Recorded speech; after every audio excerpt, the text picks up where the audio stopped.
Hello everyone, আমি দেবযানী।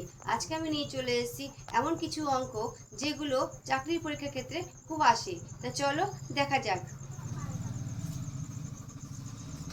200 টাকা দিয়ে একটি জিনিস ক্রয় করে, তবে কত টাকা বিক্রয় করলে 20% লাভ হবে? দেখো অপশন দেওয়া রয়েছে, কি হবে? প্রথমে বার করতে হবে 100%, মানে কত টাকা? 200 টাকা। তাহলে 1% কত হবে? 200 বাই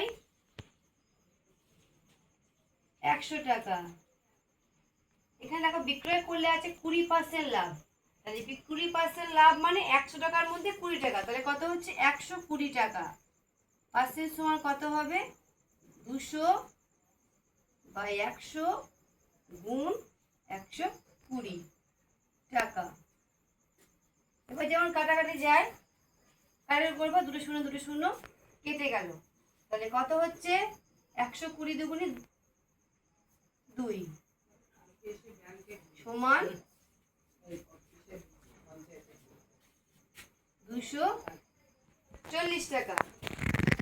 তো থ্যাংক ইউ।